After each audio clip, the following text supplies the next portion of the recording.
ആരാധനാ കർമ്മങ്ങൾ പോലും അതിനെ പൂർണ്ണതയോട് നിർവഹിക്കണമെങ്കിൽ ഇസ്ലാമിക രാഷ്ട്രവും ഇസ്ലാമിക ഭരണകൂടവും ഉണ്ടാവേണ്ടതുണ്ട്. ആരാണ് നമസ്കാരത്തിന് ഇമാമത്ത് കണ്ട്? ഇസ്ലാമിക രാഷ്ട്രത്തിന് ഖലീഫയാണ്, അല്ലെങ്കിൽ അദ്ദേഹം നിശ്ചയിക്കുന്ന ഗവർണറാണ്, അല്ലെങ്കിൽ അവർ നിശ്ചയിക്കുന്ന ഉദ്യോഗസ്ഥരാണ്. ഈ ആദർശം ഇപ്പോൾ ജമാഅത്ത് ഇസ്ലാമിക്കുണ്ടെങ്കിൽ നിങ്ങൾക്ക് മൗദൂദി തള്ളാൻ കഴിയില്ല. മൗദൂദിന്റെ ആദർശമാണ് ഇപ്പോഴത്തെ നിങ്ങളുടെ ആദർശം. മുജീബുർ റഹ്മാൻ സാഹിബ് തന്നെ കൊടുത്തൊരു സംഗതിയാണ്, സ്വാതന്ത്ര്യാനന്തര ഇന്ത്യയിൽ മുസ്ലിങ്ങൾ എങ്ങനെ മുന്നോട്ട് പോകണമെന്ന നഖചിത്രം മുന്നിൽ വെച്ച സയ്യിദ് മൗദൂദിയുടെ മദ്രാസ് പ്രസംഗം ഒരാവർത്തി കേട്ടിരുന്നെങ്കിൽ സമുദായത്തിൻ്റെയും രാജ്യത്തിൻ്റെയും ഭാഗധേയം മറ്റൊന്നാകുമായിരുന്നു. സോഷ്യൽ മീഡിയയിൽ സജീവമായി ചർച്ച നടന്നുകൊണ്ടിരിക്കുന്ന ഒരു വിഷയമാണ് മൂന്നാമത്തെ വിഷയം, പ്രത്യേകിച്ച് ജമാഅത്തെ ഇസ്ലാമിയുമായി ബന്ധപ്പെട്ട്. നമുക്കറിയാം അബുൽ അഅല മൗദൂദിയുടെ ആശയ ആദർശങ്ങളുടെ അടിസ്ഥാനത്തിലാണ് ജമാഅത്തെ ഇസ്ലാമി രൂപം കൊണ്ടതെന്നാണ് നമ്മളൊക്കെ മനസ്സിലാക്കിയിട്ടുള്ളത്. അവരുടെ ഗ്രന്ഥങ്ങളൊക്കെ അതാണ് പഠിപ്പിക്കുന്നത്. അതുകൊണ്ട് തന്നെ ഇപ്പോൾ അവർക്കൊരു ചെറിയ പ്രയാസം ആ മേഖലയിലുണ്ട്. നമുക്കൊരു ചെറിയൊരു സംസാരം നമുക്ക് കേൾക്കാം. വിശുദ്ധ ഖുർആനിനും പ്രവാചക ചരിത്രത്തിലേക്കും ഈ പറയുന്ന രണ്ട് കാര്യങ്ങൾക്ക് വിരുദ്ധമായിട്ട് ഒരു കാര്യവും ജമാഅത്ത് ഇസ്ലാമിൽ നിങ്ങൾക്ക് കാണാൻ കഴിയില്ല. ജമാഅത്ത് ഇസ്ലാമിലേക്ക് ഒരാൾ മെമ്പർഷിപ്പ് എടുക്കുമ്പോൾ കലിമ ചൊല്ലിയാണ് ഇപ്പോഴും കയറുന്നത്. ഇസ്ലാമിൽ ഒരാൾ മാറണമെങ്കിൽ കലിമയിലാണ്. ജമാഅത്ത് ഇസ്ലാമിൽ ഒരാൾ കാർക്കൂനുണ്ട്, റുക്കിന് വ്യത്യസ്ത ഘട്ടങ്ങളുണ്ട്. ജമാഅത്ത് ഇസ്ലാമിയിൽ തുടക്കത്തിലൊക്കെ സാധാരണ മുസ്ലിങ്ങളെ കാനേഷുമാരി മുസ്ലിങ്ങളെന്നും ജമാഅത്തുകാരാവുമ്പോഴാണ് അത് യഥാർത്ഥ മുസ്ലിങ്ങളാവുന്നത് പണ്ട് പറഞ്ഞിട്ടുണ്ട്. ജമാഅത്തെ ഇസ്ലാമിയുടെ അസ്ൽ എന്ന് പറഞ്ഞാൽ, അടിസ്ഥാനം എന്ന് പറഞ്ഞാൽ ഖുർആനും സുന്നത്തുമാണ്. അതല്ലാത്തൊന്നും അവരെന്ത് ചെയ്യുന്നില്ല, സ്വീകരിക്കുന്നില്ല എന്നാണ് അവരുടെ പ്രസിഡന്റ് പറഞ്ഞിട്ടുള്ളത്. ആ വാദം യഥാർത്ഥം എത്രമാത്രം സത്യസന്ധമാണ്? ജമാഅത്ത് ഇസ്ലാമിയുടെ ഈ അമീറിൻ്റെ അഭിമുഖം നമ്മൾ പൂർണ്ണമായി കേട്ടു. അതുപോലെ തന്നുമായി ബന്ധപ്പെട്ട ചർച്ചകളൊക്കെ നമ്മൾ വിലയിരുത്തുമ്പം ഇപ്പം ഇദ്ദേഹം പറഞ്ഞതെന്താ വെച്ചാൽ, അതിൻ്റെ ഒരു അഭിമുഖത്തിൻ്റെ ആകത്തുക മൗദൂദി സാഹിബ് അല്ല ജമാഅത്ത് ഇസ്ലാമിയുടെ ആദർശത്തിൻ്റെ സ്രോതസ്, നേരെ മറിച്ച് ഖുർആനും സുന്നത്തുമാണ്. അപ്പം അതുകൊണ്ട് തന്നെ ഖുർആനും സുന്നത്തിനും വിരുദ്ധമായ ഒന്നും ജമാഅത്ത് ഇസ്ലാമിൽ നമുക്ക് കാണാൻ കഴിയുകയില്ല. ഈ ഒരു പ്രസ്താവന വളരെ ആത്മാർത്ഥമായിട്ട് നമ്മൾ എടുക്കുകയാണെങ്കിൽ യഥാർത്ഥത്തിൽ അതിനെ നമുക്ക് വ്യക്തമായ ഗണനങ്ങൾ പറയാനുണ്ട്. ഞാനിതിൻ്റെ ചർച്ചയുടെ ഒരു ആമുഖം നിങ്ങൾക്ക് പറയാനുള്ളതെന്ന് വെച്ചാൽ, പൊതുവെ ജമാഅത്ത് ഇസ്ലാമിയുടെ അത് നമ്മുടെ സുഹൃത്തുക്കളും അതുപോലെ തന്നെ അതിൻ്റെ സുഹൃത്ത് വലയങ്ങളൊക്കെ ഉണ്ട്. പക്ഷെ അവർ പ്രത്യേകത എന്താ വെച്ചാൽ, ജമാഅത്തെ ഇസ്ലാമിക്ക് ആരെയും വിമർശിക്കാം, പക്ഷെ ജമാഅത്തെ ഇസ്ലാമിയെ വിമർശിക്കുന്നതിൽ അവർ പൂർണ്ണ അസഹിഷ്ണുക്കളാണ്. അപ്പോൾ ഞാൻ എൻ്റെ ജമാഅത്ത് സഹോദരന്മാരോട് പറയണം, നമ്മളിവിടെ നടത്തുന്ന സംസാരം അത് നിങ്ങളൊന്ന് നസീഹത്തോട് കേൾക്കണം. കേട്ടിട്ട് എന്തെങ്കിലും വിമർശനങ്ങൾ പറയാണ്ടേ പറയാം. അതല്ല അതിന് മുൻധാരണ വെച്ചിട്ട് ഇനിയിപ്പോൾ നമ്മളെ പറ്റി എന്താണ് പറയാൻ പോകണമെന്നുള്ള മുൻധാരണ നമ്മൾ ഒഴിവാക്കണം. കാര്യം ഇവിടെ ജമാഅത്ത് ഇസ്ലാമിയുടെ അമീർ പറഞ്ഞത്, ഇസ്ലാമിക ഖുർആനിനും സുന്നത്തിനും വിരുദ്ധമായ ഒരാദർശം ജമാഅത്ത് ഇസ്ലാമിക്കില്ല, അല്ലെങ്കിൽ അങ്ങനെ ഉണ്ടെന്ന് ആർക്കും തെളിയിക്കാൻ കഴിയില്ല. അപ്പം നമ്മൾ പറയുന്നത് ഉണ്ട്, നമുക്ക് തെളിയിക്കാനും കഴിയും. അപ്പോൾ ഇപ്പം നമുക്കറിയാം വിശുദ്ധ ഖുർആനിൻ്റെ ഒരു മൗലികമായ തത്വങ്ങൾ ഉൾക്കൊള്ളുന്നതാണ് സൂറത്തുൽ ഫാത്തിഹ. അപ്പോൾ ആ സൂറത്തുൽ ഫാത്തിഹയിൽ തന്നെ ആ ഫാത്തിഹയുടെ മർമ്മം എന്ന് പറയാവുന്നതാണ് ഇയ്യാക നഅ്ബുദു വ ഇയ്യാക നസ്തഈൻ. മുസ്ലിമീങ്ങളിൽ വ്യതിയാന കക്ഷികളിൽ എല്ലാവർക്കും പഴിച്ചിട്ടുള്ളത് അവിടെ തന്നെയാണ്. സമസ്തക്കാണെങ്കിലും സിരി ടവർ വിഭാഗത്തിനാണെങ്കിലും അതുപോലെ തന്നെ മർക്കസ് ദവക്കാണെങ്കിലും അതുപോലെ തന്നെ എല്ലാ ആളുകൾക്കും തബ്ലീഗ് ജമാഅത്തിനടക്കമുള്ള ആളുകൾക്കൊക്കെ പഴിച്ചിട്ടുള്ളത്. അതൊക്കെ ആരോപണമല്ല, അതൊക്കെ നമുക്ക് തെളിയിക്കാൻ കഴിയുവാണെങ്കിൽ ഇൻഷാ അല്ലാഹ്. അപ്പോൾ ജമാഅത്ത് ഇസ്ലാമിയും ഇയ്യാക നഅ്ബുദു വ ഇയ്യാക നസ്തഈൻ എന്നുള്ളത് ഇസ്ലാമിൻ്റെ ഇയ്യാക നഅ്ബുദു വ ഇയ്യാക നസ്തഈൻ അല്ല. അത് നമ്മളൊരു ആരോപണം പറയില്ല. ഇദ്ദേഹം പറഞ്ഞു വെച്ചാൽ ഖുർആനും സുന്നത്തിനും വിരുദ്ധമായ ഒരു ആദർശം ജമാഅത്ത് ഇസ്ലാമിക്കില്ല എന്നുള്ളൂ. ശരി, അങ്ങനെയാണെങ്കിൽ ഇയ്യാക നഅ്ബുദു വ ഇയ്യാക നസ്തഈൻ എന്ന ആയത്തിൻ്റെ വ്യാഖ്യാനം മൗദൂദി സാഹിബിൻ്റെ മുമ്പ് ഒരാളും പറയാത്ത വ്യാഖ്യാനമാണ് ജമാഅത്ത് പറയുന്നത്. അപ്പോൾ അതിന് നമ്മൾ മനസ്സിലാക്കണം എന്താണ്, അത് നമുക്ക് തെളിവ് തരാം. പക്ഷേ നമുക്ക് വേണമെങ്കിൽ ആ വിഷയത്തിലൊരു ഇന്ന് ജീവിച്ചിരിക്കുന്ന ജമാഅത്ത് ഇസ്ലാമിയുടെ പ്രമുഖനായ പണ്ഡിതൻ EN ഇബ്രാഹിം മൗലവി പറയുന്നൊരു വാചകം കേട്ടിട്ട് ഇൻഷാ നമുക്ക് പറയാം. ഇബാദത്ത് എന്ന പദത്തിന് ഇയ്യാക നഅ്ബുദു വ ഇയ്യാക നസ്തഈൻ എന്ന ആയത്തിൻ്റെ അർത്ഥത്തിൽ ആരാധന, അനുസരണം, അടിമത്വം, ഈ മൂന്നർത്ഥവും പരിഗണിക്കണം എന്ന് മൗദൂദിക്ക് മുമ്പ് ആരെങ്കിലും പറഞ്ഞിട്ടുണ്ടോ എന്ന് ചോദിച്ചാൽ പറഞ്ഞിട്ടില്ല എന്നാണ് അർത്ഥം മറുപടി. അത് നേരത്തെ അവിടെ പറഞ്ഞിട്ടുണ്ട്. രണ്ടർത്ഥം അദ്ദേഹം പിന്നെ എല്ലാവരും പറഞ്ഞിട്ടുണ്ട്. ആരാധന എന്നുള്ള അർത്ഥം ആരും പറഞ്ഞിട്ടില്ല. മൂന്നർത്ഥവും പരിഗണിക്കണം എന്ന് അദ്ദേഹം മാത്രമാണ് പറഞ്ഞത്, വേറെ ആരും പറഞ്ഞില്ല. അപ്പോൾ വളരെ കൃത്യമാണ്. വിശുദ്ധ ഖുർആൻ്റെ മർമ്മമാണ് ഇയ്യാക നഅ്ബുദു വഇയ്യാക നസ്തഈൻ.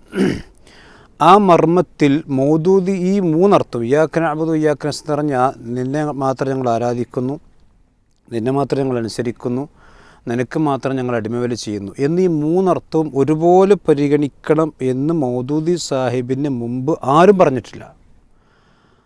എന്നാൽ നമ്മൾക്ക് വളരെ സ്നേഹത്തോട് ചോദിക്കാനുള്ളത്, ഈ മൂന്നർത്ഥവും പരിഗണിക്കണം എന്നതാണ് ജമാഅത്ത് ഇസ്ലാമിയുടെ ഇപ്പോഴത്തെ ആദർശം എങ്കിൽ അത് മൗദൂദിയുടെ ആദർശമാണോ ഇസ്ലാമിൻ്റെ ആദർശമാണോ? ഇസ്ലാമിൻ്റെ ആദർശമാണെങ്കിൽ മൗദൂദി സാഹിബ് വരുന്ന മുമ്പ് ആർക്കും ഇസ്ലാം പരിചയമല്ല. മൗദൂദി സാഹിബിൻ്റെ ആദർശമാണെങ്കിൽ ജമാഅത്ത് ഇസ്ലാമി എന്ത് ചെയ്യുന്നു? അതിപ്പോഴും ഫോളോ ചെയ്യുന്നു. അപ്പോൾ നമ്മൾ പറയുന്നത് ഖുർആനും സുന്നത്തുമാണ് പ്രമാണമെന്ന് പറയുന്ന ജമാഅത്ത് ഇസ്ലാമിയുടെ സുഹൃത്തുക്കൾ യഥാർത്ഥത്തിൽ പ്രമാണമായി സ്വീകരിക്കുന്ന ആരുടെ ആദർശമാണ്? മൗദൂദിയുടെ ആദർശം. അതിൻ്റെ ഒരു തെളിവാണിത്. കാരണം ഇസ്ലാമിൻ്റെ ഏറ്റവും മർമ്മമാണിത്, അതിൻ്റെ ഖണ്ഡനാടി എന്ന് വേണമെങ്കിൽ നമുക്ക് പറയാം. ആ ഇസ്ലാമിൻ്റെ ഖണ്ഡനാടി അവർ സ്വീകരിച്ചിരിക്കുന്നത് മൗദൂദിയിൽ നിന്നാണ്, ഖുർആനും സുന്നത്തുനിന്നല്ല. ഖുർആനും സുന്നത്തുനിന്നും ആണെങ്കിൽ ഈ പറയുന്ന മൗദൂദി സാഹിബിന് മുമ്പ് ജീവിച്ച ലക്ഷക്കണക്കിന് പിന്നെ ഒരുപാട് ഇമാമിയങ്ങളുണ്ട്, കോടിക്കണക്കിന് മുസ്ലിമീങ്ങളുണ്ട്. അപ്പോൾ ഈ മുസ്ലിമീങ്ങൾക്കൊന്നും പരിചയമില്ലാത്ത ഒരു വ്യാഖ്യാനം മൗദൂദി സാഹിബ് പുതുതായി കൊണ്ട് അവതരിപ്പിച്ചു. അപ്പോൾ ആ അവതരണം യഥാർത്ഥത്തിൽ അത് മൗദൂദിയുടെ ആദർശമായിരുന്നു. ഇപ്പോൾ ജമാഅത്തെ ഇസ്ലാമി കൊണ്ടു നടക്കുന്നത് ആ ആശയമാണ്. അത് മൗദൂദിൻ്റെ ആദർശമാണ്, നമ്മളല്ല പറഞ്ഞത്, അവരെ കൂട്ടത്തിൽപ്പെട്ട്. അതെ, അത് മൗദൂദിയുടെ ആദർശമാണ്. അത് നമ്മൾ പറയുന്നത് അത് ഇസ്ലാമിൻ്റെ ആദർശം. എന്തുകൊണ്ട് ചോദിച്ചാൽ ഇത് വളരെ കാലം മുമ്പ് തന്നെ മുജാഹിദ് പണ്ഡിതന്മാരൊക്കെ വളരെ കൃത്യം, പ്രത്യേകിച്ച് ഉമർ മൗലവി റഹ്മത്തുള്ളാഹി അലൈഹി, ഉമർ മൗലവി ഈ ഇബാദത്തിന് ഈ ജമാഅത്തെ ഇസ്ലാമി മൗദൂദി സാഹിബ് നടത്തിയ ആദർശ അട്ടിമറി വളരെ വ്യവസ്ഥാപിതമായും അതുപോലെ തന്നെ വളരെ വിശദമായും കേരളത്തിലെ മുസ്ലിമീങ്ങളെ പഠിപ്പിച്ചിട്ടുണ്ട്. അദ്ദേഹം എഴുതിയ ചെറിയൊരു പുസ്തകമാണ് ലാ ഇലാഹ ഇല്ലല്ലാഹ് അർത്ഥത്തിൽ രണ്ടഭിപ്രായം. ആരാധനക്കറൻ അള്ളാഹു അല്ലാതെ ഇല്ല, അടിമത്തം അനുസരണം ആരാധന, ഈ മൂന്ന് കാര്യങ്ങൾക്കറൻ അള്ളാഹു അല്ലാതെ ഇല്ല, ഇതിലേതാണ് ശരി? 17/10/98 കോഴിക്കോട് MFS ഓഡിറ്റോറിയത്തിൽ നടന്ന വിശദീകരണത്തിൽ കെ ഉമർമുലിയുടെ പ്രബന്ധമാണ്. അതിൽ അദ്ദേഹം വളരെ സിമ്പിളായി പറയുകയാണ്, ഇബാദത്ത് എന്ന മസ്ദറിൻ്റെ ഫെയിൽ അബദയാണ്. ഇയ്യാക നഅ്ബുദു എന്ന് പറഞ്ഞാൽ അബദയാണല്ലോ. അബദ സകർമ്മമാണ്, സകർമ്മമായിട്ടല്ലാതെ അബദ വന്നിട്ടില്ല. ഖുർആനിലില്ല, ഹദീസിലില്ല, സാഹിത്യത്തിലില്ല. അടിമപ്പെട്ടു എന്നർത്ഥം പറയുമ്പോൾ അകർമ്മമായി മാറും. ആ അർത്ഥം ഒരിക്കലും ശരിയല്ല. അടിച്ചു എന്നർത്ഥമുള്ള ദർബക്ക് വേദനപ്പെട്ടു എന്നർത്ഥം പറയുന്ന പോലെയാണത്, തെറ്റാണ്. മാത്രമല്ല അതിൽ നിന്ന് ഗുരുതരമായ പ്രശ്നങ്ങൾ ഉത്ഭവിച്ചു. അടിമപ്പെട്ടു എന്ന അർത്ഥത്തിന് ഒരു ഫിഅല് വേറെയുണ്ട്, അബുദ എന്നതാണത്. അതിന് ഇബാദത്ത് മസ്ദറില്ല. അപ്പോൾ അബുദ എന്നതിന് ഇബാദത്ത് മസ്ദറില്ല. അതിൻ്റെ മസ്ദർ ഉബൂദിയത്ത് എന്നും ഉബൂദത്ത് എന്നും എന്നുമാണ്. ഈ വ്യത്യാസത്തെ പറ്റിയുള്ള വിവരക്കേട് നിമിത്തം പലർക്കും അബദ്ധം പിണഞ്ഞിട്ടുണ്ട്. അതായത് മൗദൂദി സാഹിബിനും പിണഞ്ഞ അബദ്ധം അത് തന്നെയാണ്. അപ്പോൾ ആ മൗദൂദി സാഹിബിന് പറ്റിയ അബദ്ധം മുൻഗാമികൾക്ക് പറ്റിയിട്ടില്ല. മനസ്സിലായല്ലോ? മൗദൂദി സാഹിബിന് പറ്റിയ അബദ്ധം മുൻഗാമികൾക്ക് പറ്റാത്തത് കൊണ്ടാണ് അവരാരും മൗദൂദി സാഹിബ് പറഞ്ഞ അർത്ഥം പറയാതിരുന്നത്. ഇത് ഏത് ജമാഅത്ത് ഇസ്ലാമിക്കാർക്കും മനസ്സിലാവുമല്ലോ. അപ്പോൾ ഇസ്ലാമിൻ്റെ തനതായ ആദർശം, ഈ ലാ ഇലാഹ ഇല്ലല്ലാഹയുടെ ആദർശത്തിൽ ജമാഅത്ത് ഇസ്ലാമിക്ക് ഗുരുതരമായ ചില പിഴവുകൾ സംഭവിച്ചിട്ടുണ്ട്. അത് സ്നേഹബുദ്ധിയ മുജാഹിദുകൾ കാലങ്ങളായി ചൂണ്ടിക്കാണിക്കുന്നുണ്ട്. ഇപ്പോൾ നമ്മൾ പറയുന്നത് അതുകൊണ്ട് ഖുർആനും സുന്നത്തിനും വിരുദ്ധമായ ആദർശം ജമാഅത്ത് ഇസ്ലാമിൽ ഉണ്ടോ എന്ന് ചോദിച്ചാൽ ഉണ്ട്. അതിനാണ് ഇയ്യാക നഅ്ബുദു എന്നുള്ള ഖുർആനാണല്ലോ, അടിസ്ഥാനത്തിലുണ്ട്. അടിസ്ഥാനത്തിലുണ്ട്. ആ ഖുർആനിൻ്റെ ആശയം മൗദൂദി സാഹിബിൻ്റെ വ്യാഖ്യാനമാണ് ജമാഅത്ത് സ്വീകരിക്കുന്നതെങ്കിൽ അത് പിഴവാണ്. അല്ലെങ്കിൽ ജമാഅത്ത് ഇസ്ലാമിക്കാർ ഈ ആശയം മൗദൂദി സാഹിബ് കൊണ്ടുവന്ന ഈ ആശയത്തെ ഒഴിവാക്കി മുൻഗാമികളുടെ ആശയം സ്വീകരിക്കുകയാണെങ്കിൽ അപ്പോഴാണ് യഥാർത്ഥത്തിൽ ഖുർആനും സുന്നത്തുമാണ് സത്യമാവുക. ഇനി ഇവിടെ നമ്മൾ മനസ്സിലാക്കേണ്ടത്, ഇദ്ദേഹത്തിൻ്റെ ജമാഅത്ത് ഇസ്ലാമിക്കാർ പൊതുവെ പറയുന്നതെന്ന് വെച്ചാൽ ഞങ്ങൾ മൗദൂദിയുടെ ഗ്രന്ഥങ്ങളിൽ നിന്നല്ല ആദർശം സ്വീകരിക്കണം, ഞങ്ങളുടെ ഭരണഘടനയിൽ പറഞ്ഞതാണ് ഞങ്ങളുടെ ആദർശം. യഥാർത്ഥത്തിൽ അങ്ങനെയാണെങ്കിൽ ഇപ്പോൾ ജമാഅത്ത് ഇസ്ലാമി അവിടെ ഭരണഘടനയിൽ ഗുരുതരമായ ചില തിരുത്തലുകൾ വരുത്തിയല്ലോ. അപ്പോൾ ആ തിരുത്തൽ പാടില്ല. കാരണം ഇസ്ലാമിൻ്റെ ആദർശം ജമാഅത്ത് ഇസ്ലാമിയുടെ ആദർശം ഇസ്ലാമിൻ്റെ ആദർശമാണെങ്കിൽ ആദർശം ഷൂറ് കൂടി തിരുത്താൻ പാടില്ല. നമ്മൾ ഒരു പ്രൂഫ് മുമ്പ് ചർച്ചയ്ക്ക് എടുത്തിട്ടുണ്ട്. ഞാൻ സാന്ദർഭികമായിട്ടൊന്നും കൂടി പറയുകയാണ്. ഇപ്പോൾ ജമാഅത്ത് ഇസ്ലാമിയുടെ ഭരണഘടന എൻ്റെ കയ്യിലുള്ളത് ഇത് ഏകദേശം 1996 വരെയുള്ള ഭേദഗതി അനുസരിച്ച് ഇതിൽ അവർ നയപരമായൊരു കാര്യമല്ല തിരുത്തി. നയം അങ്ങോട്ടും ഇങ്ങോട്ടൊക്കെ മാറാം. പിന്നെ നിങ്ങളോടുള്ള നയം ചിലപ്പോൾ എനിക്ക് ഇന്ന് മാറാം അല്ലെങ്കിൽ നാളെ മാറാം. എന്നാൽ ആദർശം മാറില്ലല്ലോ. ഈ വിശ്വാസവുമായി ബന്ധപ്പെട്ട ഇതിൽ ഉത്തരവാദിത്തങ്ങൾ ജമാഅത്ത് ഇസ്ലാമിക്കാരുടെ മെമ്പർമാരുടെ ഉത്തരവാദിത്തങ്ങൾ പറഞ്ഞെടുത്ത് ഓരോ ജമാഅത്ത് അംഗത്തിനും താഴെ വിവരിക്കുന്ന കാര്യങ്ങൾ നിർബന്ധമായിരിക്കും. നിർബന്ധം എന്ന് പറഞ്ഞാൽ ഇസ്ലാമിൻ്റെ വാജിബ് എന്നതിൻ്റെ അർത്ഥം. അപ്പോൾ ആ വാജിബായ കാര്യങ്ങളിൽ 6ാമത്തെ എന്താണ്? ദൈവികമല്ലാത്ത ഏതെങ്കിലും ഭരണവ്യവസ്ഥിതിയിൽ താൻ വല്ല കുഞ്ചിക സ്ഥാനം വഹിക്കുന്നവനോ അതിൻ്റെ നിയമനിർമ്മാണ സഭയിൽ അംഗമോ അതിൻ്റെ കോടതി വ്യവസ്ഥയിൽ കീഴിൽ ന്യായാധിപ സ്ഥാനത്ത് നിയമിക്കപ്പെട്ടവനാണെങ്കിൽ ആ സ്ഥാനം കൈയൊഴിയുക. അപ്പോൾ അത് പുതിയ ഭരണഘടനയിൽ വന്നപ്പോൾ ചില മാറ്റങ്ങൾ വന്നു. ആ വാജിബ് മാറി. അതായത് വാജിബ് എന്ത് ചെയ്തു? പിന്നെ ചില മാറ്റങ്ങൾ വന്നു. കാരണം ഇസ്ലാമിലെ വാജിബ് എന്ന് പറഞ്ഞാൽ മാറ്റമില്ലാത്ത വാജിബാണ്. പക്ഷേ ജമാഅത്ത് ഇസ്ലാമി പറയുന്നത് ഇസ്ലാമിൻ്റെ യഥാർത്ഥ ആശയമാണെങ്കിൽ ഈ വാജിബ് മാറ്റം വരാൻ പാടില്ല.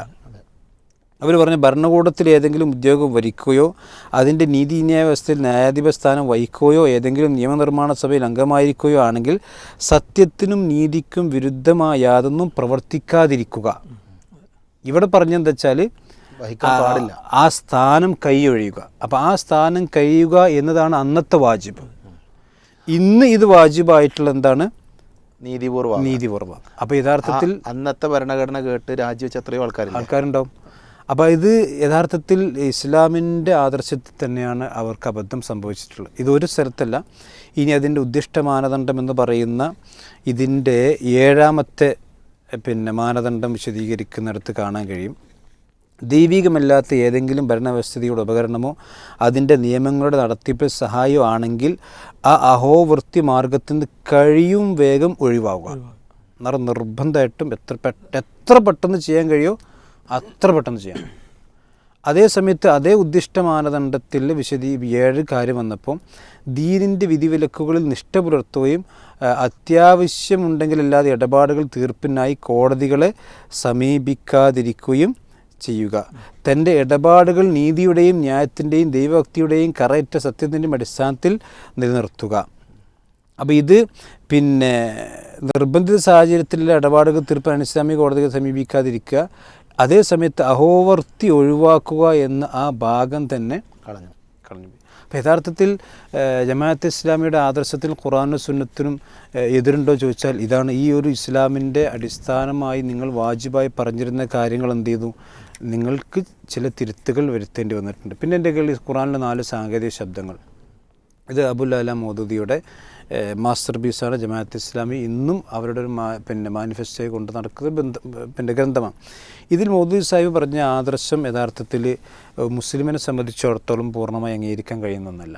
അദ്ദേഹം പറഞ്ഞതെന്ന് വെച്ചാൽ ഖുർആനിൻ്റെ അവതരണ വേളയിൽ സുഗ്രാഹ്യമായിരുന്ന ഈ പദങ്ങളുടെ മൗലികാശയങ്ങൾ അഥവാ ദീൻ റബ്ബ് ഇലാഹ് ദീൻ ഇബാദത്ത് പിൽക്കാല നൂറ്റാണ്ടുകൾ ക്രമേണ മാറിക്കൊണ്ടിരുന്നു.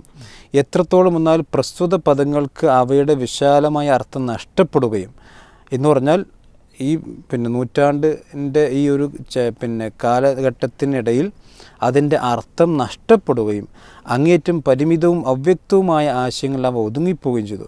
കളങ്കമറ്റ അറബി ഭാഷ ആസ്വാദനത്തിൽ സംഭവിച്ച അപജയമായിരുന്നു അതിനൊരു കാരണം. അറബി ഭാഷ ശരിക്കും മനസ്സിലാക്കി ആസ്വദിക്കാൻ കഴിയാത്തതാണ് അതിൻ്റെ കാരണം. ഖുർആൻ്റെ അവതരണ വേളയിൽ അനിസ്ലാമിക സമൂഹത്തിൽ ഇലാഹ്, റബ്ബ്, ഇബാദത്ത്, ദീൻ എന്നീ പദങ്ങൾക്ക് പ്രചാരത്തിലുണ്ടായിരുന്ന അർത്ഥങ്ങൾ പിന്നീട് ഇസ്ലാമിക സമൂഹത്തിൽ ജനിച്ചു വളർന്നവരെ സംബന്ധിച്ചിടത്തോളം അവശേഷിച്ചിരുന്നില്ല എന്നതാണ് മറ്റൊരു കാരണം.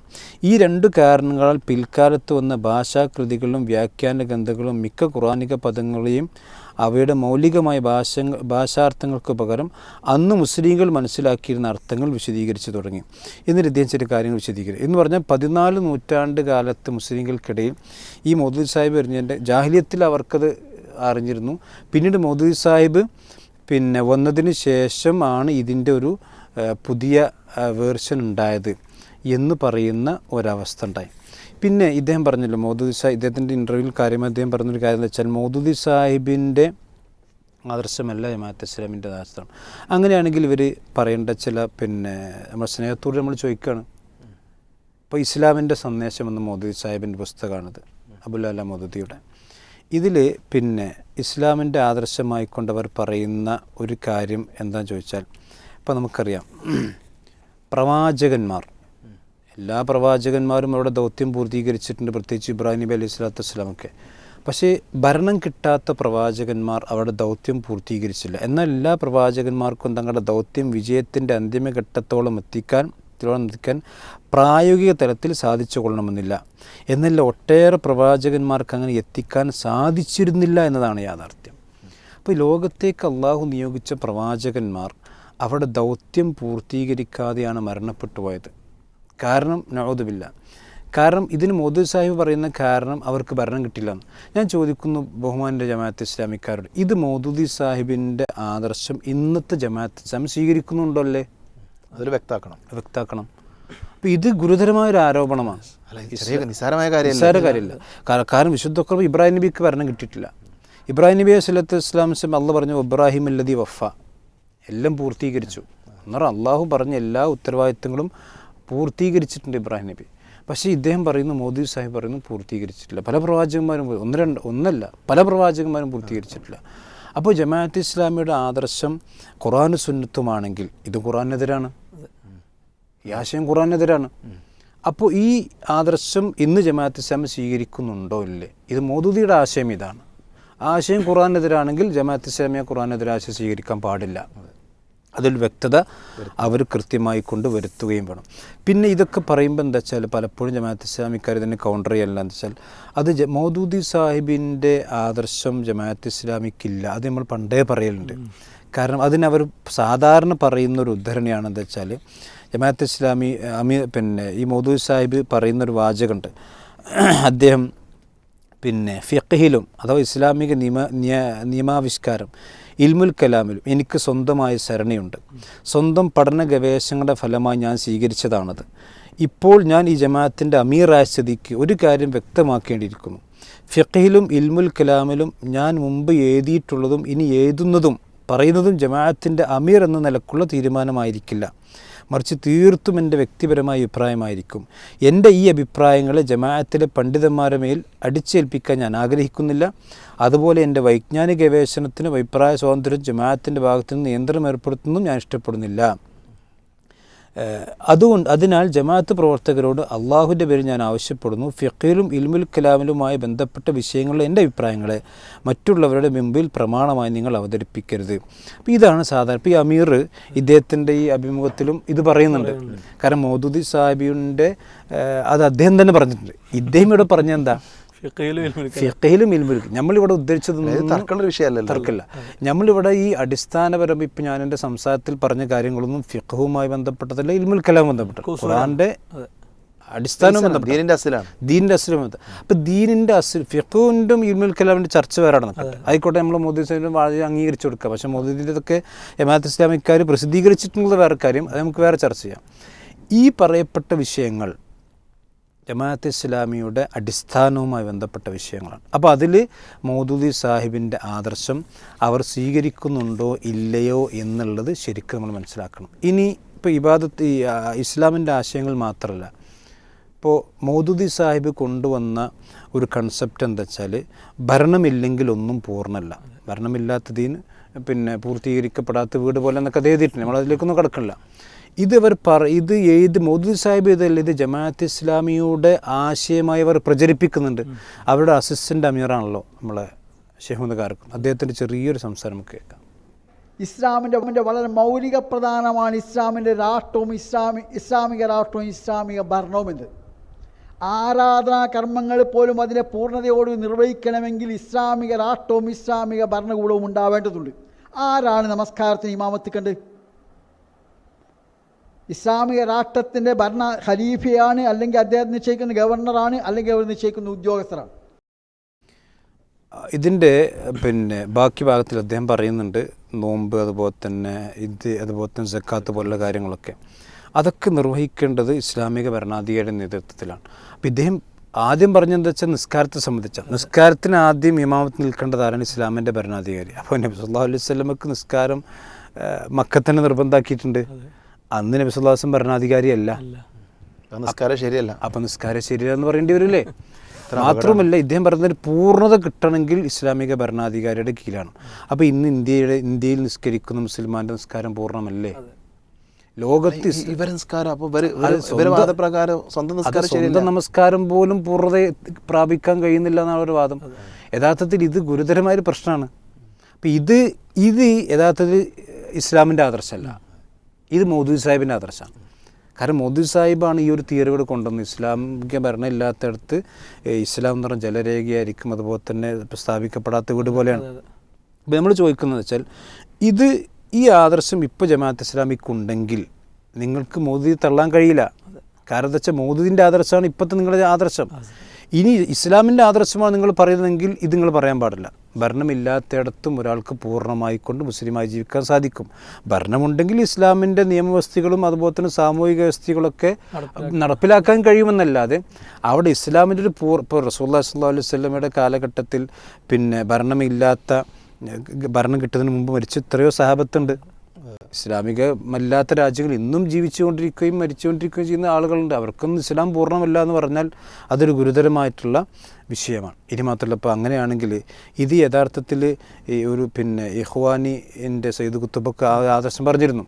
അദ്ദേഹത്തിൻ്റെ അതുപോലെ തന്നെ മറ്റുള്ള ആളുകളൊക്കെ എന്ന് വെച്ചാൽ ഇസ്ലാമികമല്ലാത്തയിടത്തുനിന്ന് ജുമയും കാര്യങ്ങളും നിർബന്ധമില്ല എന്നുള്ള അബദ്ധജടിലമായ വിശ്വാസങ്ങളുണ്ട്.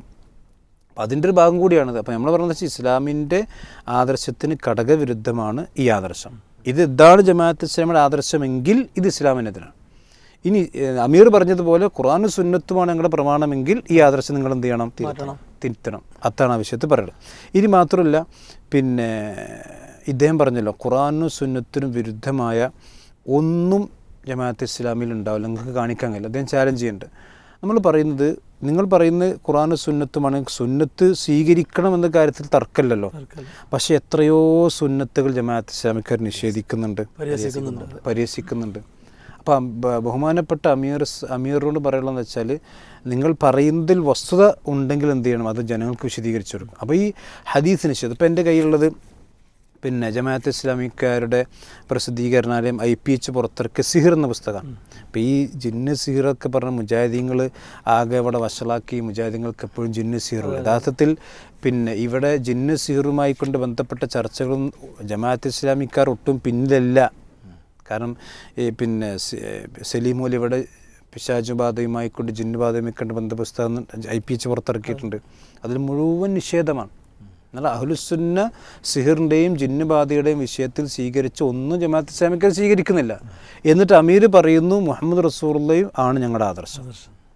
മുഹമ്മദ് റസൂലുള്ളാഹിൽ പണ്ഡിതന്മാർ പറഞ്ഞെന്താ വെച്ചാൽ തഅത്തു ഫീമാ അമർ തസ്ദീഖു ഫീമാ അഖ്ബർ ഒക്കെ ഉണ്ടല്ലോ.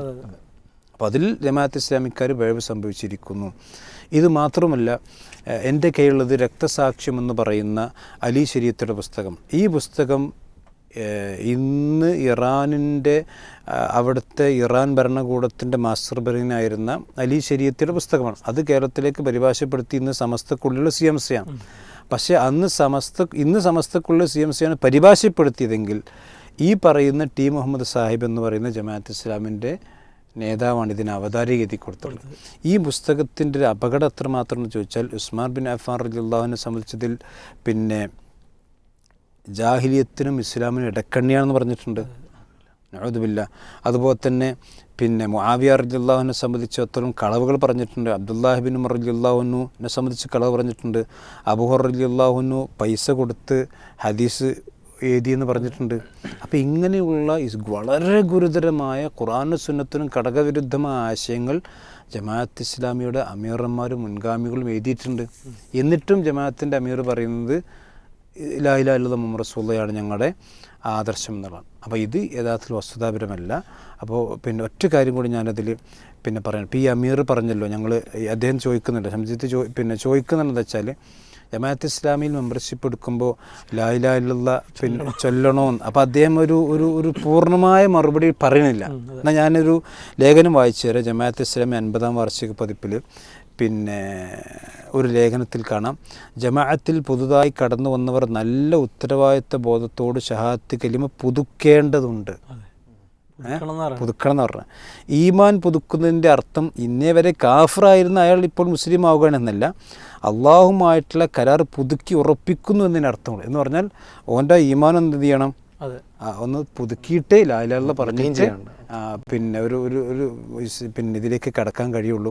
അപ്പോൾ ആ ചോദ്യത്തിന് അമീർ അവിടെ വ്യക്തമായ പിന്നെ ഒരു ഉത്തരം നൽകുന്നില്ല. യഥാർത്ഥത്തിൽ അങ്ങനെ ഉണ്ട്.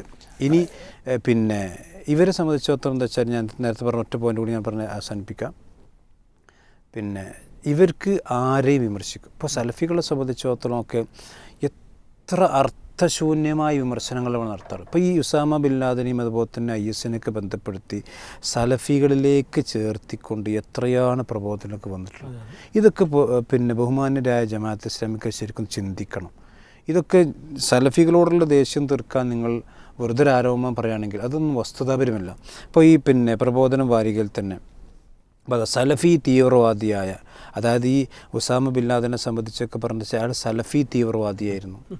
അതൊന്നും ഒരിക്കലും തെളിയിക്കാൻ കഴിയാത്ത വസ്തുത.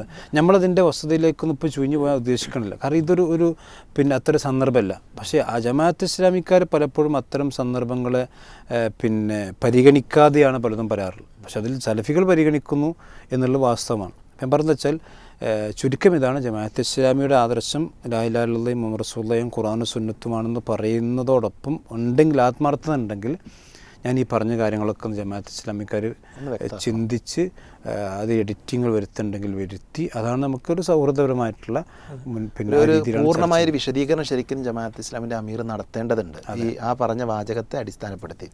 എന്തായാലും മാലിക് സലഫിൻ്റെ സംസാരത്തിൽ നമുക്ക് മനസ്സിലായത്, മൗദൂദി സാഹിബിനെ മാറ്റി വെച്ചിട്ട് നിലവിൽ എന്ത് ചെയ്യാൻ പറ്റില്ല, ജമാഅത്ത് ഇസ്ലാമിക്ക് മുന്നോട്ട് പറ്റില്ല. മുസ്ലിക്ക് എന്തായാലും കൂട്ടിച്ചേർക്കാനുള്ളത്? അപ്പോൾ പിന്നെ ഇദ്ദേഹത്തിൻ്റെ സംസാരം കേൾക്കുന്നവർക്ക് പെട്ടെന്ന് തോന്നുന്നത് എന്താ വെച്ചാൽ മൗദൂദി സാഹിബിനെ വഴിയിലിട്ട് കണ്ടാണ് പോവുകയാണെന്നുള്ളതാണ്. ശരിക്കും എന്താ വെച്ചാൽ അങ്ങനെ വഴിയിൽ ഒഴിവാക്കി പോകാൻ അവർക്ക് കഴിയൂല. അപ്പോൾ ഒരുപാട് കാര്യങ്ങളോട് പറഞ്ഞു. ഒരു സുപ്രധാന ഒരു 5 തെളിവ് കൂടി കാണിക്കുക. ഇപ്പോൾ ഇത് പിന്നെ 98-ലെ പ്രബോധനമാണ്. ഇതിൽ മർഹൂം മൗദൂദി ഇസ്ലാമിൻ്റെ നേർ ശബ്ദം എന്നാണ് പറഞ്ഞത്. അപ്പോൾ മൗദൂദി സാഹിബിൻ ഇവിടെ ഈ പറഞ്ഞ രൂപത്തിലുള്ള ആശയങ്ങൾ അത്രയും ആധികാരികത ഉള്ളത് കൊണ്ടാണല്ലോ നേർശബ്ദമായത്. അല്ലെങ്കിൽ അങ്ങനെ പറയേണ്ട ആവശ്യമില്ലല്ലോ. അപ്പോൾ ആ നിലക്കാണ് 98-ൽ ഇവർ പരിചയപ്പെടുത്തിയിട്ടുള്ളത്. ഇനി പിന്നെ ഇത് അടുത്തത് ഇവർ 75 വർഷമായതിൻ്റെ ഒരു കാര്യങ്ങൾ എഴുതിയ ഒരു രേഖയാണ്. ഇസ്ലാം പ്രതിനിധാനത്തിൻ്റെ 7.5 പതിറ്റാണ്ട് ജമാഅത്തെ ഇസ്ലാമിയ ഹിന്ദ് എന്നുള്ള സംഗതി. ഇതിൻ്റെ 6-ാമത്തെ പേജിൽ പിന്നെ പറഞ്ഞൊരു കാര്യം എന്താ വെച്ചാൽ, ഇസ്ലാമിൻ്റെ ആശയാടിത്തറയിലാണ് മൗദൂദി ജമാഅത്തെ ഇസ്ലാമി കെട്ടിപ്പടുത്തത്. ഇസ്ലാമിൻ്റെ ആശയാടിത്തറയിലാണ് എന്ന് പറഞ്ഞാൽ മൗദൂദി സാഹിബ് കൊണ്ടുവന്ന സംഗതി എന്താണോ അതാണ് ഇസ്ലാമിൻ്റെ അടിസ്ഥാന ആശയം എന്ന് 75 വർഷത്തിലെത്തി നിൽക്കുന്ന ജമാഅത്തെ ഇസ്ലാമി ഇപ്പോഴും അംഗീകരിക്കുന്ന കാര്യമാണ്. ഇതവർക്കില്ല എന്ന് പറയാൻ പറ്റില്ല. ഇതവരെ ആധികാരിക രേഖയാണ് ഈ സംഗതി. ഇനി പിന്നെ 3-ാമത്തെ തെളിവ് എന്താ വെച്ചാൽ, ഇപ്പോൾ 2023 പിന്നെ സെപ്റ്റംബർ പ്രബോധനം, അതിൽ അമീർ തന്നെ പിന്നെ കൊടുത്തൊരു, ഇപ്പോൾ ഈ മുജീബ് റഹ്മാൻ സാഹിബ് തന്നെ കൊടുത്തൊരു സംഗതിയാണ്. പിന്നെ സ്വാതന്ത്ര്യാനന്തര ഇന്ത്യയിൽ മുസ്ലിങ്ങൾ എങ്ങനെ മുന്നോട്ട് പോകണമെന്ന നഖചിത്രം മുന്നിൽ വെച്ച സയ്യിദ് മൗദൂദിയുടെ മദ്രാസ് പ്രസംഗം ഒരാവർത്തി കേട്ടിരുന്നെങ്കിൽ സമുദായത്തിൻ്റെയും രാജ്യത്തിൻ്റെയും ഭാഗധേയം മറ്റൊന്നാകുമായിരുന്നു. ഇത് മൗദൂദി സാഹിബിൻ്റെ നിർണായക പ്രസംഗത്തെ പറ്റിയാണ് ഈ പറയണത്. മൗദൂദി സാഹിബ് മുന്നിൽ കണ്ട ആശയം ജനമധ്യത്തിലേക്ക് എറിയാൻ അദ്ദേഹം നടത്തിയ അന്നത്തെ ആ പ്രസംഗത്തെ ഇദ്ദേഹം എന്ത് ചെയ്യുന്നു, ഇപ്പോഴും പ്രൊമോട്ട് ചെയ്യുകയാണ്. ഈ പ്രസംഗം എല്ലാവരും ശരിക്കൊന്ന് കേട്ടിരുന്നെങ്കിൽ എന്ന ആ ഒരു ധ്വനിയാണ് ഇവിടെ വരുന്നത്. അപ്പോൾ അമീറിനെ എന്തുണ്ട്, അദ്ദേഹത്തെ കൈവിടണ്ട എന്ന് തന്നെയാണ് തെളിയുന്നത്. ഇനി 4-ാമത്തെ തെളിവ്, ഇത് സംഘടനാ മാർഗരേഖ 2023 to 25. 2025 വരെ, ഈ വർഷം കൂടി ഉള്ളതാണ്, ജനുവരിയിൽ നമ്മളുള്ളത്. 2025 വരെ ജമാഅത്ത് ഇസ്ലാമി ഹിന്ദ് കേരള കൊണ്ട് നടക്കുന്ന സംഘടനാ മാർഗരേഖയാണ് ഇപ്പം ഈ കയ്യിലുള്ളത്. ഇതിൽ ഓരോ കാര്യങ്ങൾ, ഇപ്പോൾ നേരത്തെ പറഞ്ഞ കാർക്കനും റുക്കിനൊക്കെ ഇതിൽ പറയുന്നുണ്ട്. ശരി, ഇതിൻ്റെ 27-ാമത്തെ പേജിലൊരു പ്രധാന ഭാഗം എന്താ വെച്ചാൽ അംഗത്വാപേക്ഷകർ നിർബന്ധമായും വായിച്ചിരിക്കേണ്ട പുസ്തകങ്ങൾ. ജമാഅത്തെ ഇസ്ലാമിയിൽ അംഗത്വം അപേക്ഷിക്കുന്നവർ നിർബന്ധമായും വായിച്ചിരിക്കേണ്ട പുസ്തകങ്ങൾ. അപ്പോൾ ആ പുസ്തകങ്ങൾ നമുക്കൊന്ന് പരിശോധിച്ച കാര്യങ്ങൾ വ്യക്തമാകുമല്ലോ. ഖുർആനും സുന്നത്തോളം സാധാരണ നമ്മൾ പറയും. അതെ, അതാണ് ഇസ്ലാമിൻ്റെ മൂലപ്രമാണങ്ങൾ. ശരി, ആദ്യം പിന്നെ ഇതിൽ രണ്ടാമത്തത് റൂദാദ് ജമാഅത്തെ ഇസ്ലാമി ഭാഗം 1-5. അപ്പോൾ റൂദാദ് ജമാഅത്തെ ഇസ്ലാമി എന്ന് പറഞ്ഞാൽ ശരിക്ക് അബുൽ മൗദൂദി സാഹിബിൻ്റെ കാഴ്ചപ്പാടിൽ ജമാഅത്തെ ഇസ്ലാമി എങ്ങനെ പോകണം എന്ന തത്വങ്ങളടങ്ങിയ 5 വാള്യങ്ങളുള്ള പുസ്തകമാണ്. ഇപ്പോഴും വാങ്ങാൻ കിട്ടുന്ന പുസ്തകമാണ് 5 വാള്യങ്ങളുള്ള. അപ്പോൾ അത് ശരിക്കും ആരതാണ്? മൗദൂദി സാഹിബിൻ്റെ തത്വത്തിലുള്ളതാണ്. 3-ാമത്തെ പുസ്തകം കുത്തുബാത്ത് ആരതാ? ഇത് മൊഴിമാറ്റം നടത്തിയത് VP മുഹമ്മദ് അലി, ജമാഅത്ത് ഇസ്ലാമിയുടെ പ്രധാന ആള്. മൗലാന മൗദൂദിയുടെ പത്താൻകോട്ട് പ്രഭാഷണങ്ങളാണ് കുത്തുബാത്ത്. അപ്പോൾ കുത്തുബാത്ത് നിർബന്ധമായി വായിച്ചിരിക്കണം. കാരണം കുത്തുബാത്തിലാണ് അദ്ദേഹം ഈ ആശയമൊക്കെ സ്ഥാപിച്ചിട്ടുള്ളത്. 4-ാമത്തെ പുസ്തകം പിന്നെ സത്യസാക്ഷ്യം. ഇതാണ് ആ പുസ്തകം. ഇത് മൗദൂദി സാഹിബിൻ്റെ തന്നെ പുസ്തകമാണ് സത്യസാക്ഷ്യം. ഇതിൻ്റെ ഉള്ളിൽ നമ്മൾ വായിക്കുന്നില്ല, അത് അവർക്കൊക്കെ അറിയാലോ, വായിക്കേണ്ട ആവശ്യമില്ല. പിന്നെ ഇതിൽ 6-ാമത്തെ ഒരു പുസ്തകം ഇസ്ലാമും ജാഹിലിയത്തും. ആരതാണ്? മൗദൂദിയുടെ പുസ്തകം. 8-ാമത്തെ പുസ്തകം ഇസ്ലാമിൻ്റെ ജീവിത വ്യവസ്ഥ. ഇതാണ് ആ പുസ്തകം. ഇതും മൗദൂദി സാഹിബ് ധാർമ്മികം, രാഷ്ട്രീയം, സാമൂഹികം, സാമ്പത്തികം, ആത്മീയം എല്ലാം ഉൾക്കൊള്ളിച്ചുകൊണ്ട് അദ്ദേഹം എഴുതിയിട്ടുള്ള പുസ്തകമാണ്. പിന്നെ ഇതിൽ പറയുന്ന മറ്റൊരു പുസ്തകമാണ് പിന്നെ പറയുന്നത് ഇതിൻ്റെ 28-ാമത്തെ പേജിൽ താഴെ പറയുന്ന പുസ്തകങ്ങൾ വായിക്കുന്ന അഭികാമ്യമാണ് എന്ന നിലക്ക് പറയുന്ന പുസ്തകങ്ങളിൽ ഒന്നാണ് ഇസ്ലാമിൻ്റെ രാഷ്ട്രീയ സിദ്ധാന്തം. അബുൽ അലാ സാഹിബ് എഴുതിയ പുസ്തകമാണ്. പിന്നെ ഖുർആനിലെ 4 സാങ്കേതിക ശബ്ദങ്ങൾ, നേരത്തെ അവിടെ മൗലവി കാണിച്ച അതേ പുസ്തകമാണ്. ഇതൊക്കെ അദ്ദേഹത്തിൻ്റെ ഏറ്റവും പ്രധാനപ്പെട്ട, അതൊന്നും ഇപ്പോൾ ഇല്ലയെന്ന് പറയാൻ പറ്റില്ല, ഇപ്പോഴും ഇവർ വിറ്റുകൊണ്ടിരിക്കുന്ന പുസ്തകങ്ങളാണ്.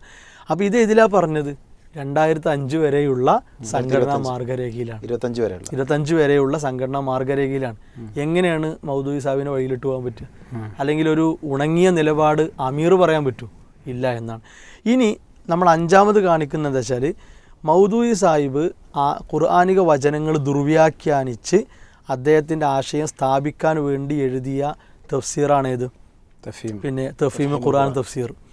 ഈ തഫ്സീറാണ് ഇന്നും ജമാഅത്തെ ഇസ്ലാമിയുടെ പള്ളികളിൽ പഠിക്കുന്നതും പഠിപ്പിക്കുന്നതും ഈ തഫ്സീറാണ്. ഒരു മാറ്റമല്ല. ഇതിൻ്റെ താഴെയാണ് ബാക്കിയൊക്കെ. പിന്നെ ഉബൈ സാഹിബിൻ്റെ ഒക്കെ ആണെങ്കിൽ ഇതിൻ്റെ താഴെയാണ് ബാക്കി എല്ലാ തഫ്സീറും. ഏത് പള്ളിയിൽ പോയാലും ഈ തഫ്സീർ നമ്മൾ കാണും. ഇപ്പോഴും ഇവർ ഈ തഫ്സീർ പിന്നെ ജനങ്ങൾ വാങ്ങണം, വായിക്കണം എന്ന നിലക്കുള്ള പ്രോത്സാഹനങ്ങൾ ഇപ്പോഴും പ്രസിദ്ധീകരിച്ചു കൊണ്ടിരിക്കുകയാണ്. ഇതിപ്പോൾ പുതിയ പ്രബോധനം പിന്നെ ജനുവരി 3, 2020 ജനുവരി 3 പ്രബോധനം. ഇപ്പോൾ നമ്മൾ ഏറ്റവും പിന്നെ ലൈവായി നിൽക്കുന്ന പ്രബോധനം.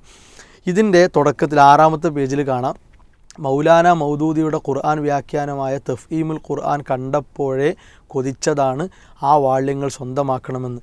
അള്ളാഹുവിന് അനുഗ്രഹം അത് സാധിച്ചു. പ്രബോധനം വായിച്ച് തീരുമ്പോൾ ഇനിയും എന്തോ ബാക്കിയുള്ളത് പോലെ എന്ന് പറഞ്ഞാൽ അത്രയും മുന്തിയ സംഗതിയാണ് എന്ന നിലക്ക് ഓരോരുത്തർ പറയുന്ന അനുഭവങ്ങൾ ഇപ്പോഴും ഇവരെന്ത് ചെയ്യുന്നു? ഇത് എഴുതി ഇവർ പ്രസിദ്ധീകരിച്ചു കൊണ്ടിരിക്കുകയാണ്. അപ്പോൾ ഇങ്ങനെ ഇത് പ്രധാനപ്പെട്ട 5 തെളിവുകൾ ഇതൊക്കെ ഉണ്ടായിരിക്കുമ്പോൾ എങ്ങനെയാണ് ഈ സംവിധാനത്തിൻ്റെ തലപ്പത്തിരിക്കുന്ന അമീറിന് ജനങ്ങളെ കണ്ണിൽ പൊടിയിട്ട് ഉൾവലിയാൻ കഴിയുന്നത് എന്ന് നമുക്കറിയുന്നില്ല. അതുകൊണ്ട് നമ്മൾ ഇപ്പോൾ ഈ സംസാരത്തിൽ മുന്നിൽ കണ്ടത് ഇവരെ അനുഗമിക്കുന്ന ഇവരെ വക്താക്കളെ മുന്നിൽ കണ്ടത്. കാരണം നമുക്ക് പരിചയമുള്ള പലരും ഇത് പറയുമ്പോൾ ഇപ്പോൾ നമ്മൾ ഈ ചർച്ച ചെയ്ത രൂപത്തിലാണ് ഞങ്ങൾ ആ നിലക്കല്ല ഈ നിലക്കല്ല. ഇതൊക്കെ തെളിവുകളാണ്. അപ്പോൾ ഈ തെളിവുകളെ കരിച്ചു കളയല്ലാതെ വേറെ നിർവാഹമില്ല. അതേലും പറയാനുള്ളൂ. ഒരിക്കലും എന്ത് ചെയ്യാൻ പറ്റില്ല, ഇതുമൊന്നും ഒളിച്ചു ചാടാൻ കഴിയില്ല എന്നതാണ്. അതുകൊണ്ട് ആശയതലത്തിൽ തന്നെയാണ് പ്രശ്നമുള്ളത്. അത് പ്രമാണങ്ങളിലേക്ക് മടങ്ങി തിരുത്തുമ്പോഴാണ് യഥാർത്ഥത്തിൽ ഇത്തരം ചർച്ചകൾക്കൊക്കെ ഒരു ഫലം കാണുള്ളൂ. ഇത് വേറെ ആർക്കും മുതലെടുക്കാൻ വേണ്ടിയല്ല, നമ്മൾ വേറെ ആർക്കും മുതലെടുക്കാൻ വേണ്ടിയല്ല. ഇത് ആശയപരമായ പ്രശ്നം നൂറ്റാണ്ടുകളായി വർഷങ്ങളായി നടന്നു വരുന്ന ചർച്ചകളും കാര്യങ്ങളുമാണ്.